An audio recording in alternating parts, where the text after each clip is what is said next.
Assalamualaikum warahmatullahi wabarakatuh. Hari ini kita akan melanjutkan materi tentang dimensi 3 pada subbab kedudukan garis. Pada kedudukan garis ini terdapat dua posisi. Yang pertama, kedudukan garis terhadap bidang. Kemudian, kedudukan garis pada garis lainnya atau terhadap garis lainnya.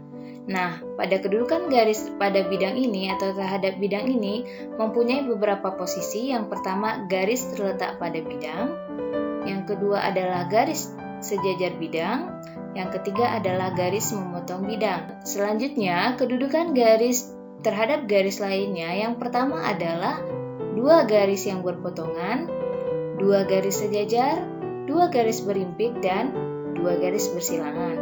Untuk memudahkan memahaminya, mari kita lihat penjelasan berikut ini. Yang pertama, kedudukan garis terhadap garis lainnya. Di sini kita punya posisi yang pertama adalah dua garis berpotongan. Dikatakan dua garis berpotongan adalah jika kedua garis terletak pada bidang yang sama dan mempunyai persekutuan. Artinya, kedua garis tersebut berada pada satu bidang dan mempunyai satu titik potong atau mempunyai persekutuan. Nah, kita lihat contohnya. Ini adalah suatu bidang U. Kemudian kita di sini punya dua garis yang terletak pada bidang U. Nah, di sini kita akan melihat bahwa dua M dan garis N ini bertemu pada satu titik potong yang ini. Kalau untuk memudahkan kita mengingatnya, kita bisa mengingat bahwa dua garis berpotongan mereka bertemu di satu daerah.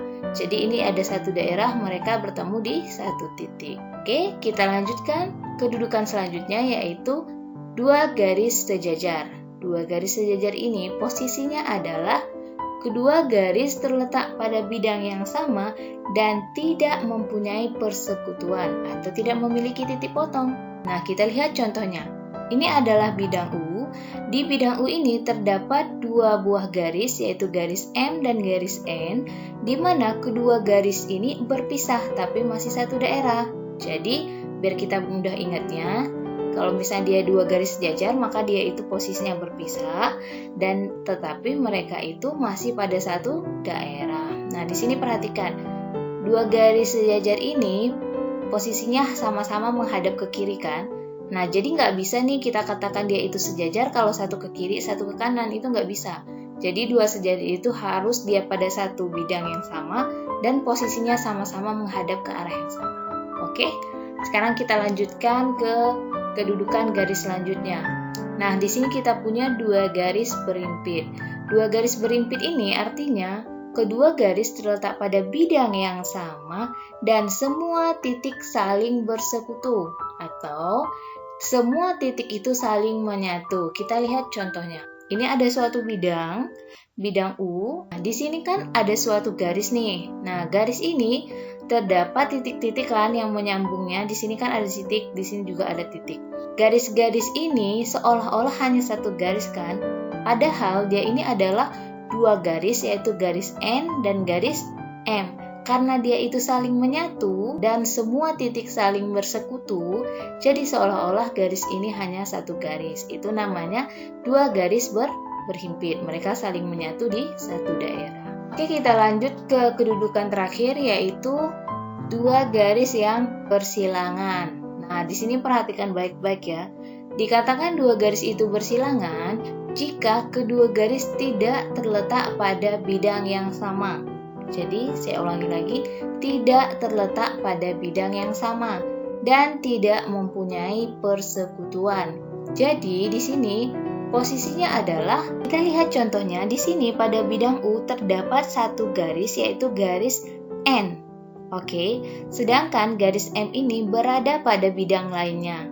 Nah, tanda titik putus-putus ini menandakan bahwa garis M ini menembus ke bawah pada bidang U, tetapi dia itu tidak berada pada bidang U. Oke, jadi bidang M pada bidang yang lain dan N pada bidang U. Nah, di sini mereka itu saling menghindar tidak satu daerah. Jadi ini yang kuning-kuning ini bisa jadi suatu patokan yang bisa untuk memudahkan kita mengingat posisi masing-masing pada garis. Sekarang kita lanjut pada contoh soal dari kedudukan garis terhadap garis lainnya. Di sini kita punya, perhatikan gambar prisma segi 6 berikut. Ini ada prisma segi 6, kemudian kita yang pertama disuruh tentukan, tuliskan pasangan rusuk-rusuk yang sejajar. Ingat ya, di sini kita disuruh tentukan adalah rusuk-rusuk yang sejajar. Tadi definisi sejajar, dia itu kedua rusuk atau kedua garis tersebut harus berada pada bidang yang sama. Nah, caranya yang pertama adalah kita harus menentukan dulu nih, kita mau lihat bidang yang mana dulu. Apakah bidang HIJKLG ini atau kita mau lihat bidang ABCDEF atau bidang A, B, HG, dan seterusnya. Saya sarankan untuk kita melihat bidang yang bawah dulu. Kita selesaikan satu-satu bidang agar kita mudah untuk dan tidak keliru untuk menyelesaikannya. Oke, kita mulai ya. Kita akan melihat dulu pada bidang A, B, C, D, E, F ini. Ada di sini terdapat dua rusuk yang sejajar. Ingat tadi ya, kalau sejajar dia harus berhadapan sama. Misalnya, hadapnya ke arah kiri atau serong kiri, maka garis lainnya juga harus menghadap ke kiri. Di sini kita perhatikan pada bidang ini ada nggak yang sejajar?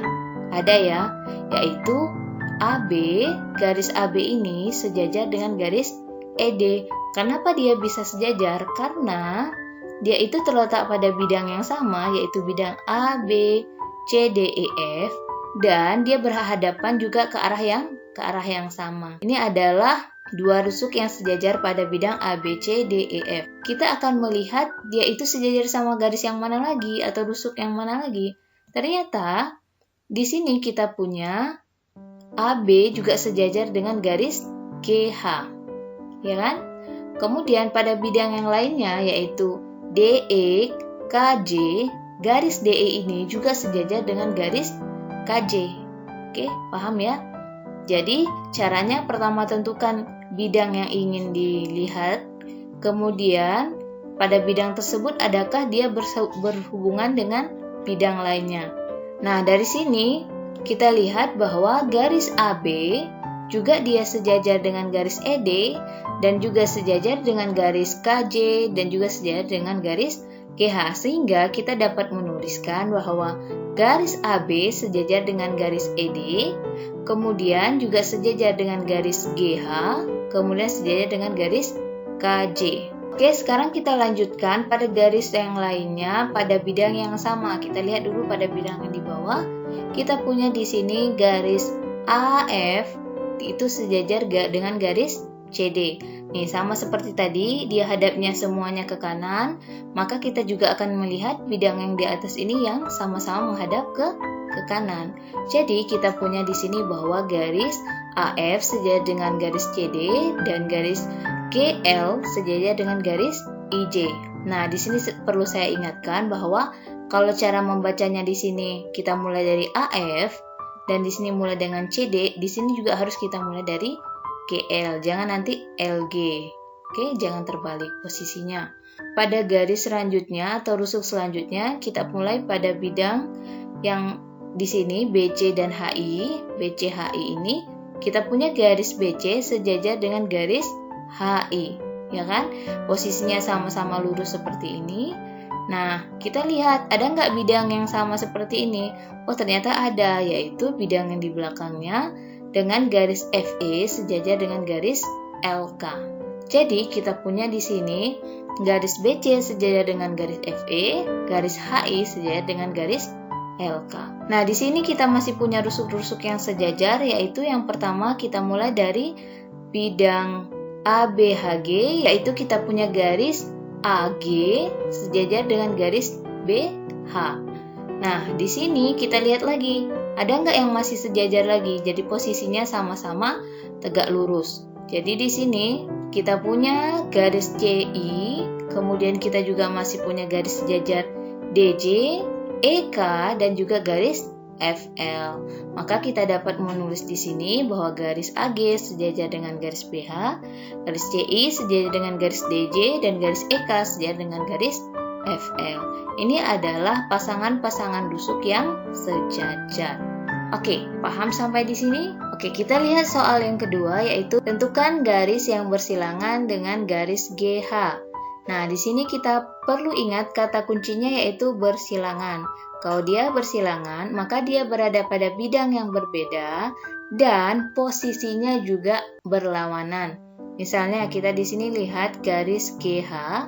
Nah, garis GH ini dia kan serong ke kiri ya, dan berada pada bidang yang di sini. Sekarang kita lihat, adakah garis lain yang dia itu berada pada bidang yang berbeda namun bersilangan dengan garis GH? Berarti kan dia berada pada posisi yang berbeda. Garis GH ini kan serong ke kiri. Maka kita lihat di sini, pada bidang yang berbeda, garis IJ juga berhadapan pada posisi yang berbeda, yaitu serong ke kanan. Maka garis GH bisa dia disebut bersilangan dengan garis IJ. Oke? Kalau ini ditarik garis ini, garisnya diperpanjang sampai ke sini, dan garis GH juga diperpanjang sampai ke sini, maka garis itu tidak akan bertemu karena mereka itu berada pada bidang yang berbeda. Garis IJ di bawah, nanti garis GH yang di atasnya atau sebaliknya. Oke, sekarang kita lihat di sini garis AF. Nah, di sini garis ini juga disebut bersilangan dengan garis GH karena kenapa? Karena mereka berada pada bidang yang berbeda. Oke, ini bidang garis untuk AF ini, dan ini untuk bidang garis GH. Kemudian posisinya juga berbeda. Garis GH berhadapan ke kiri, sedangkan garis AF ini berhadapan ke kanan. Kita lihat garis yang bersilangan lainnya. Pertama, di sini garisnya tegak lurus, garis FL ini juga bersilangan dengan garis GH pada bidang yang berbeda. Oke. Kemudian garis EK juga seperti itu, garis DJ juga sama, garis CI juga bersilangan. Nah, sekarang perhatikan di sini nih. Garis CI ini kan bersilangan. Apakah garis BH ini juga bersilangan? Tidak. Kenapa? Karena jika garis BH ini ditarik sampai ke atas, maka dia akan bertemu pada satu titik. Maka nanti disebut dia berpotongan. Jadi garis BH tidak termasuk. Kita lihat garis lainnya, garis FE. Nah, garis FE ini berada pada bidang yang berbeda dengan garis GH dan berada pada posisi yang berbeda. Demikian juga berlaku untuk garis LK, kemudian garis CD, dan juga garis BC. Maka kita dapat menuliskan di sini bahwa garis-garis yang bersilangan yaitu garis FL, EK, DJ, CI, FE, LK, CD, IJ, AV, dan BC. Sekarang kita lihat contoh soal yang ketiga, yaitu tentang kedudukan garis yang memotong pada bidang BCIH. Cara yang pertama, kita harus membuat dulu bidang BCIH-nya. Nah, kita cari garisnya. Ini adalah bidang BCIH. Oke, sekarang kita lihat. Pertanyaannya adalah tentukan garis yang memotong.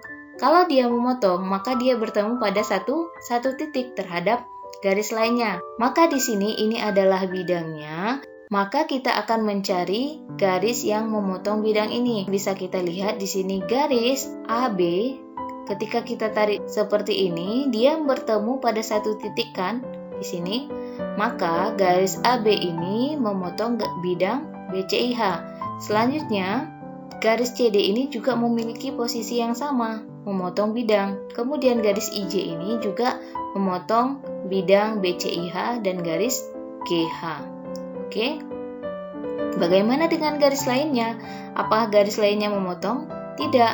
Kenapa? Di sini kan bidangnya mempunyai 4 titik kan, 4 titik sudut. Nah, 4 titik sudut ini hanya dipotong oleh 4 garis. Oke. Sedangkan garis yang lainnya itu tidak ada hubungan dengan bidang BCIH. Oke, sehingga kita dapat menulis bahwa garis yang memotong bidang BCIH adalah garis AB, CD, GH, dan IJ. Paham sampai di sini? Selanjutnya kita punya posisi kedudukan garis terhadap bidang. Di sini kita akan melihat bagaimana posisi garis terhadap suatu bidang. Yang pertama, garis yang terletak pada bidang.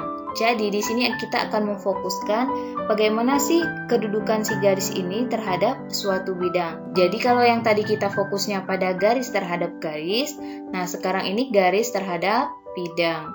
Yang pertama, garis yang terletak pada bidang dimaksud yaitu jika bidang dan garis sekurang-kurangnya memiliki dua titik persekutuan. Misalnya kita memiliki suatu bidang, nah pada bidang ini kita memiliki dua buah garis. Nah, dua buah garis ini akan membentuk dua titik perpotongan persekutuan terhadap suatu bidang. Jadi kita di sini fokusnya dua garis dan posisinya terhadap bidang. Nah, bisa kita ingat bahwa dia itu bertemu lebih dari dua kali. Atau di sini dia itu persekutuannya terdapat minimal sekurang-kurangnya dua persekutuan. Kita lanjut pada posisi garis sejajar bidang. Nah, yang dimaksud garis sejajar bidang adalah jika garis dan bidang tidak memiliki titik persekutuan. Artinya, mereka itu tidak bertemu pada satu bidang. Nah, di sini ada sebuah bidang U, ada garis M dan garis N. Nah, di sini kan tidak terjadi perpotongan ya, sehingga tidak terjadi persekutuan. Maka mereka bisa dikatakan berpisah tetapi masih satu daerah. Kita lanjut pada garis yang memotong atau menembus bidang. Nah, di sini pada garis memotong dan menembus bidang ini, jika bidang dan garis memiliki satu titik persekutuan. Contohnya gimana nih? Kita punya satu bidang U, ini garis M dan garis N. Nah, di sini kan terjadi perpotongan oleh garis H. Jadi di sini adalah salah satu titik persekutuannya. Mereka bertemu pada satu bidang. Sekarang kita lihat nih contohnya biar mudah dipahami. Perhatikan gambar kubus berikut dan tentukan kedudukan. Nah, biasanya kalau nemu soal seperti ini, kita harus gambar nih bentuk kubusnya. Jadi jangan kalau ada soal tapi tidak digambar bentuk kubus atau bentuk lainnya yang diminta ya. Kita lanjut pada soal yang pertama, garis AH terhadap bidang ABGH. Jadi kita gambarkan kubusnya.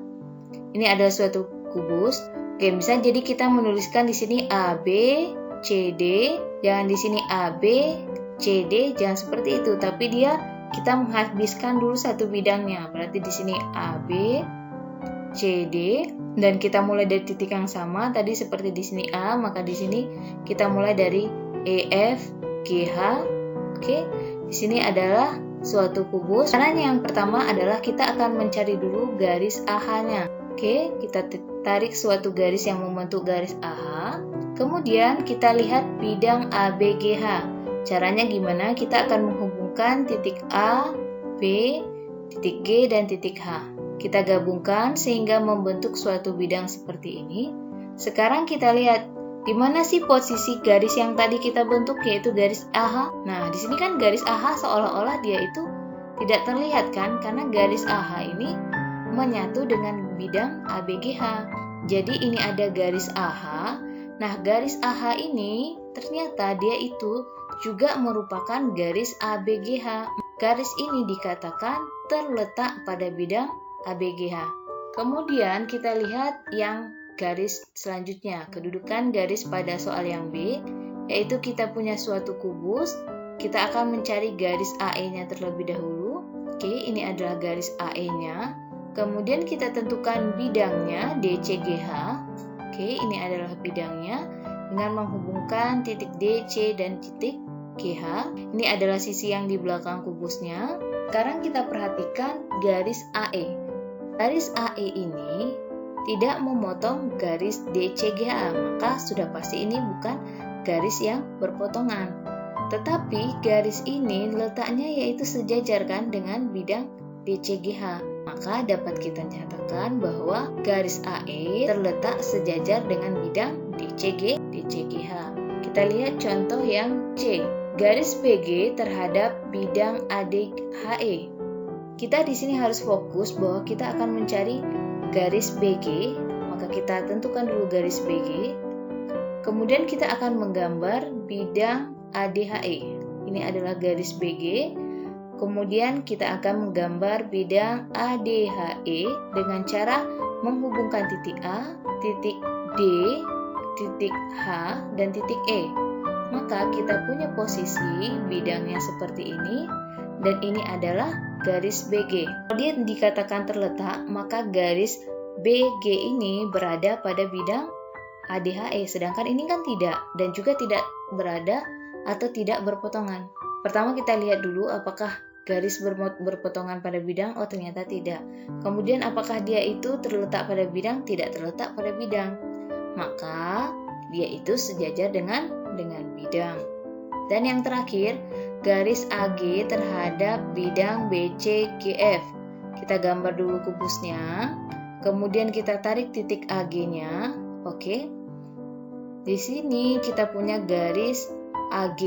Nah, ingat garis A di sini kan letaknya di depan sisinya kan. Nah, di titik sudut di sini pada bidang yang di depan, sedangkan garis G terletak pada bidang yang paling belakang di sini, di CGH. Ya kan? Di sini gambarnya garis AG ini tidak menyentuh garis F ya. Perhatikan baik-baik. Karena dia posisinya langsung ke belakang, tidak memotong. Oke? Jadi, kita punya di sini bidang BCGF, kita gambar dulu. Nah, ketika setelah digambar seperti ini kan jelas terlihat nih. Tidak ada perpotongan di sini kan? Di sini tidak terjadi perpotongan. Karena di sini tidak terjadi perpotongan, tetapi dia itu terjadi perpotongan di mana? Di garis G ini. Jadi garis AG ini dia itu memotong pada bidang BCGF pada titik G. Oke, paham? Saya ulangi lagi, ini ada bidang BCGF. Kemudian kita punya garis AG, kita tarik seperti ini. Ternyata ketika kita membuat garis AG seperti ini, titik di G ini ditembus atau dia itu dipotong oleh garis AG, sehingga garis AG menembus bidang BCGF, ya kan? Ini BCGF, ini garis yang kita tarik. Oke, demikian materi untuk hari ini. Terima kasih telah belajar bersama kami. Nantikan video selanjutnya tentang kedudukan bidang dan dukung kami dengan cara subscribe channel ini dan juga share sebanyak-banyaknya. Terima kasih.